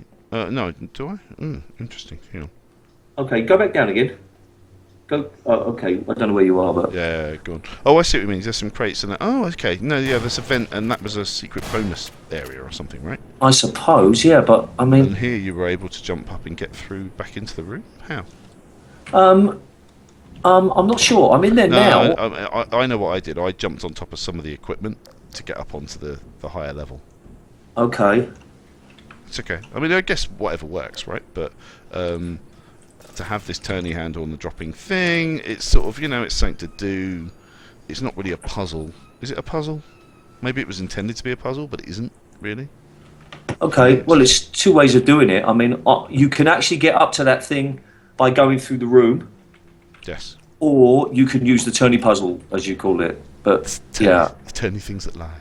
Okay. Sorry. That's Eddie Izzard. Right, okay, so I am heading out the doorway, having gone through. Okay. Got All right. So just where the barrels were. Right. Okay. yeah, So and I'm then there. I think we get a combine. Oh, and this is where we're hitting our computer, aren't we? We're sort of getting the signal working. This section, for some reason... Oh, okay, so I'm now in God mode. When I got to this section, I had very little health, and I think it was because the explosive barrels had done me over earlier. Okay. So I was then left to face this huge battle, and there's no health up here, and I was like, damn it, I'm in a really, really tight spot now. Yeah. Which, There's ammo and a couple of weapons, but no health. yeah, exactly. So that was a bit of a frustrating thing. So once again, I think on the... some more playtesting might have revealed that a bit. And then, once again, hit a button, here come the bad guys. which is getting old. And I think at this point as well, the other thing is that I think I started to really feel a bit fatigued with the combat, the constant combat. Yeah, we haven't had any sort of. We had that section that I sort of initially complained about, which is just after the level change. But we haven't had any really long sections where I'm not fighting all of the time. Yes, and I think there is that kind of, and I think that's the other thing is that when we talked about rewards earlier on, and here I am, I've just managed to reach my next goal, and my reward is more combat. Yeah. It's not a new weapon or I don't know. I mean, it's hard to do because I can't explain it. But if there's some way to reward the player, I mean, I guess health would have been a nice reward. But anyway, it's just that, and I think we're seeing that quite a bit now at this point in the mod, where we're just seeing more and more combat. Reach that goal, here's more combat, reach that goal, here's more combat, and it's just sort of like, oh, I'm bored. It's not offering anything. And I think this is really where, sorry, I didn't mean to talk over you, go for it. No, it's okay, go ahead. I think it's a bit of a problem just simply because it's a long mod, and as I said, I think this mod would be much better if it was much shorter. Because there's so much combat and so little of anything else that that it really just becomes very difficult. Yeah, I think the first room, not the first room, but the first building, the sort of the red building we'll call it, was way longer than it could have been just to turn on a button. Yeah. And then the second one was maybe a little bit longer than it needed to be, but at least it was a bit more interesting to turn on a button. And now we've got to do the transmitter. It's more than it needed to be. I'm having fun with God mode now, actually, in this second battle, because I can literally just do whatever I want. So I'm gravity gunning it all the way through. But all right, I'm outside. Tell me when you're outside. Okay, so I'm now heading across the open space and over to the transmitter, which I think is when our gunship turns up, isn't it? It does, yeah. The gunship sort of starts. I think that was an interesting choice just because it sort of makes you leg it across there and get in. But once again, you've been given absolutely no time for any kind of respite between having a massive battle and suddenly you're now getting chased by a gunship. Yeah, it would have been nice if maybe the gunship had appeared just as you got outside of the transmitter area. Or perhaps have some kind of puzzle situation for you to get out of that last area and out across to the transmitter, which would have slowed the play down a bit, given the player a bit of time to to really think through, or just to put some space in there. And talking about getting out there, I can't remember what was there before, but now suddenly there's a hole in this big fence. Oh, I guess I don't know. Yeah, there was something there before, wasn't there? There must have been, otherwise I would have walked through it. Yes, that's true. You would have done. Yeah. All right, and just as they're just about talking about it in the chat now, but just as you go downstairs to get into that area, the door sort of cuts right into the stairs itself. Oh, does it? Yeah. Okay, yeah. And it makes no sense. I mean, having a door right next to a set of stairs. I mean, that was that was clearly a mistake. Something went wrong there. Yeah, it's these abstract spaces again, isn't it? So, I mean, I'm now heading down into the section with the 2 autocannons.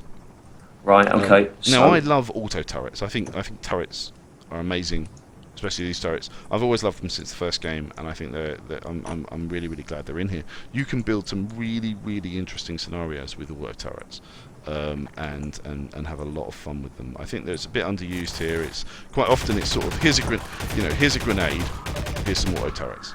That's how it's often presented, which is a bit frustrating because I think. And I suppose as a mapper, you've got a little bit more control because you know that they can't move and they can't go anywhere that you don't want them to. Yeah, and I think the player has. Absolutely. So you can sort of almost create. It's almost like a puzzle, isn't it? Sort of how am I going to get past this? And the best kind of ones are the ones that you can't reach. You can't approach them. Yeah, exactly. So you need to come. They're maybe behind a fence, so you've got to figure out what's the best way to get around it, and Those Yeah. are the ones that I think work quite well. Because you're right. Otherwise, you're probably just given a grenade, and you just throw the grenade, and then it knocks it over. Yeah, there is that thing of, you know, here's the exact weapon you need to get past the next challenge, and here's the challenge. Oh, and you've done it. Yeah, and that goes back to what you were saying earlier about sometimes giving the player the weapon halfway through the challenge, Yes. so that they really feel as though, wow, I really needed that, instead of just before the challenge where it's obvious that you need it. Yeah, exactly. Yeah, I think that's just one. Do you know? I did learn something from this mod, which is that roller mines explode when you drop them in water. Okay. That was my way of dealing with. To be honest, I've always struggled with roller mines and how to deal with them. I don't know really. I don't think I've ever really understood how they work. I mean, they roll towards you, they zap you. You grab them with the gravity gun, and then you pump them away and try and get As them far away as from possible, you, yeah, as far to as the other possible. side of a But it wall would or something. appear that if you chuck them in water, they explode immediately. Okay. Which is what I just did Which with is- the little pond. Yes, which That I'm you're assuming given. is why the little pond is even there. Which Let me ask you, honestly is that didn't why know. you did it, Alistair? I'll have to wait a few seconds for him to answer, Yeah. of course. But But I didn't know that. It's interesting. all right, okay. A bit like the poison head crabs and the barnacles. I didn't know that until somebody mentioned it on the stream. Yeah. Okay, so now I'm. I'll let him come back to that in a second. But I'm now into the emplaced gun battle, Okay, yeah, me too.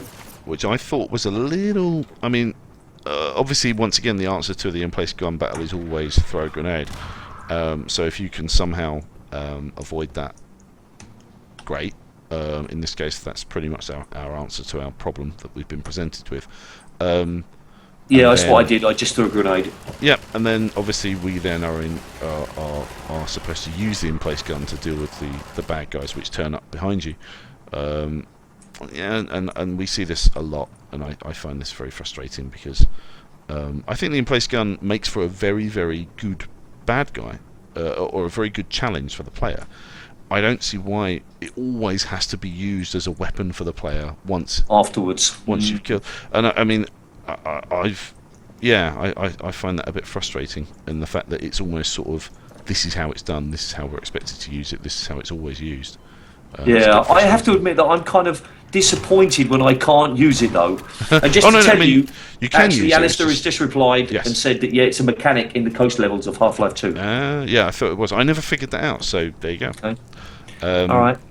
So, but yeah, the in-place gun thing, I think, as I say, it creates a very, very challenging bad guy. But it's not. Sorry, I'm really misusing this gob mode now because I'm kind of tired of shooting things. Oh, I'm just crowbarring nearly everybody I come across. Just so the listeners know, we're playing on God mode simply because we don't want to keep dying and going on, and because we've both played it already, and we've got notes for it. We want to be able to It's talk just- about this instead of focusing on. not yeah, dying. on the actual, not dying part. So that's why it might seem unfair, but it's there for a reason. And I think, I certainly did play it through not on God mode previously, so I'm aware of sort of where the challenges are and that kind of thing. So then we're into our final transmitter turning on section, and then we're into our gunship battle. The gunship battle glitched for me. I think I didn't have I had oh, my brain isn't working. Sorry. So the gun battle glitched, and he was keeping his distance too far away. I couldn't shoot him for a while. I don't know if anyone else came across that, but and which was kind of frustrating because I couldn't leave this area because it's gated and I'm stuck in this cage, and he's not coming over. Also, I don't think the cover was particularly great in this area. I seemed to be get shot no matter where I was. I didn't seem to be able to hide or to have any definite guarantee of cover. Okay, I don't know what you found or what you're finding. I'm So, struggling to turn on the transmitter. Error. What have I done wrong here? I got on. I mean, it There's says error on the board. I don't What know. have I done wrong? There's You know a- what? You've got like the three. You're in the room and you've got like the three lights, Sure. and just behind it there's one of the Is that a readout thing? readout thing next to the health. Did you? Oh, I don't know. I've never come across this before. Perhaps Alistair can enlighten us once again. What have I done wrong? Oh no, it says error, but it should be fine. Mine says error too. And does yours go green though, or have I got to come No. up here and do something? Oh, I've probably got to go to the top, haven't I? Have I Oh got no, to go to yeah, the yeah. top? Sorry, we've got to go and turn on the actual transmitter up, All right, okay. up on the antenna. All right, so this particular battle,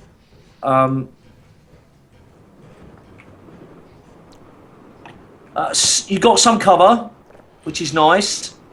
Yeah, it's not. As I say, no matter where I went, I seemed to get hit, no matter what. And I found it was, I don't know. I just didn't really feel that I was able to sort of make decent choices. I'm gonna let you finish up. Tell me when you're done. All right, I've just killed him. And then head up the antenna and plug it in. And then what are we? We're rewarded our huge thing. We've got everything working. Our transmission's going, and then we're just back into another combat. And it's like, oh come on, give me a break, man. And I think it's interesting. We've talked about this before, but Combine can actually be really, really challenging if you set them up properly. And instead, they do turn into really just cannon fodder at this point. Yes. Which is a shame. And I mean, what I'd love is if perhaps someone was able to set up a mod where it counts the number of at the end of Left 4 Dead, it tells you how many zombies died in the making of this. No, sorry, I haven't played it, but okay, I understand what you mean. But yeah, I'd just be interested to know how many Combine you actually get through by the end of this, because yeah, it really is quite crazy after a while. And I mean, it's not just. There's certainly a lot of mods do this in the fact that we've talked about this before, where they create difficulty with sheer numbers of bad guys. Instead of interesting situations. Yeah, instead of setting up challenging scenarios, we just throw as many Combine as you can at the bad guy, at the player, and it's kind of frustrating. Yeah, you're right. As soon as you've killed the gunship, you've got 2 hunters and you've got plenty of Combine, and it's just what reward have I got for doing this in a sense of a game player? Yeah, I mean, really, what you need is a nice long bit of calm, to sort of take in what you've achieved. Yeah. But there you go. I mean, I think that's interesting in that when you're building a mod this big, sometimes it's hard to get to pick up on the flow, because you're focused on so many different individual pieces, and all of those pieces are fine unto themselves. But then when you put them all together, there's a problem. Yeah. And I think that's definitely what I felt here anyway. So, and now we're into a kind of an undergroundy section, which is a jumping puzzle, So we do get a nice bit of calm now, just for a little bit of exploring and a bit of sort of moving around. And then we drop in. Should we? Sorry. I mean, I've just got into the part where it says Part 3 under fire. Yes, exactly. We could call it a day here, couldn't we? We should probably, because we're up to 2 hours and 1 hour and 50. Good lord. Okay. Yeah, definitely. So yeah, let's call it a day, and perhaps we'll, as I say, come back to it quite shortly in a few weeks' time. So let's try and summarise what we've got going on here. That we've got that we felt the beginning, the car ride was given to us too early, and it was a bit confusing, but under the circumstances of it originally being part of a short map, it kind of makes sense, but it doesn't make sense in the context of a much longer map. Yeah, agreed so far? I think so. Yep, I think so. Definitely agreed. All right. Okay. We feel that often the combinations of enemies are unfair. Initially, we had the fast head crabs. No, sorry. We had the fast head crabs and the poison head crabs. Yep. You felt it was unfair. I thought it was quite an interesting combination, but the numbers were maybe too high. Yeah. We feel there's maybe 2 levels where we don't get enough time to see what we've got. We just in it, and then suddenly it all happens. Yeah. Yeah. Yeah. And we feel that the flow so far has been too much combat. Yeah, absolutely, and not enough sort of exploration. I mean, I think there's we see it in quite a lot of mods where it's just, as I say, combat, and I think there should be more time spent with the player just exploring and making their way through environments, as opposed to enter the room, bad guys come in, shoot, done. Yeah, yeah. I mean, for me, one of the interesting things is that if you took, and I think you said this to me before we started streaming, if you took any of these areas and you said, okay, here's an area, play it, it's actually quite fun. Yes.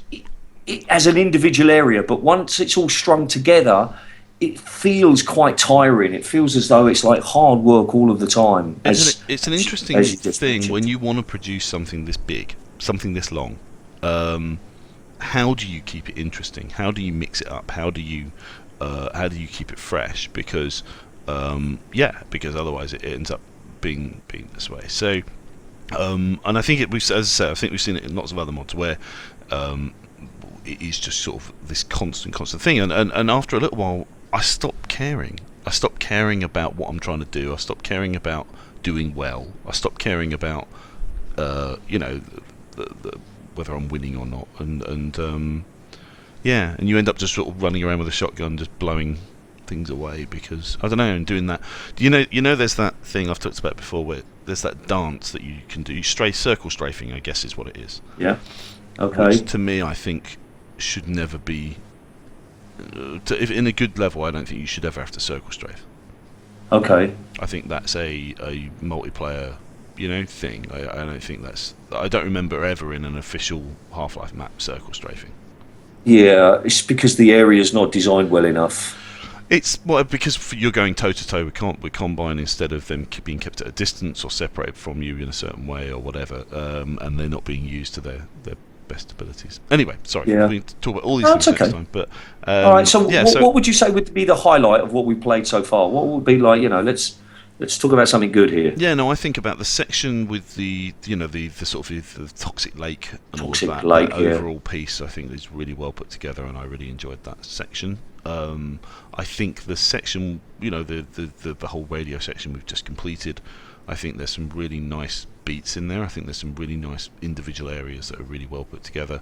I think as a whole, overall, it's a bit too much. There's a bit too, it takes too long to get through it, and there's a bit too much combat, and it's all a bit exhausting by the end of it. But but the overall, sort of layout and the way that it's conveyed, and exactly what it is you're supposed to be doing, it's done really, really well. And I think the mapping is okay. I think it could be better. It's a bit flat in places and doesn't really feel very realistic in some of the buildings. I think that could have been better. But the overall presentation of how what you're supposed to be doing and how you're doing it is probably one of the best examples I've seen. All right, good. Well, that's always a good thing to finish on a positive note. Yeah. Thank you for that. I will say that if we do play the second half soon, I think the moment you get onto the airboat section, the quality of the mod is raised significantly. I really enjoyed the second half of it. All right. Well, I mean, I'm happy for if you want for us to do it at your next event. Sure. Excuse me. Yeah. Okay? Absolutely. Yeah. I've managed not to cough through the whole 2 hours until now. All right. Well done. That's because you didn't stop talking. Because you were just like, that was good. That's what we want. We want to hear, your point of view. That's what it's all about. So okay. So all right, good. Thanks everybody for listening, and we'll let you know when we're going to crack on with this. And thank you very much. Yeah, thanks. And remember, finishing Half-Life is just the beginning. See ya.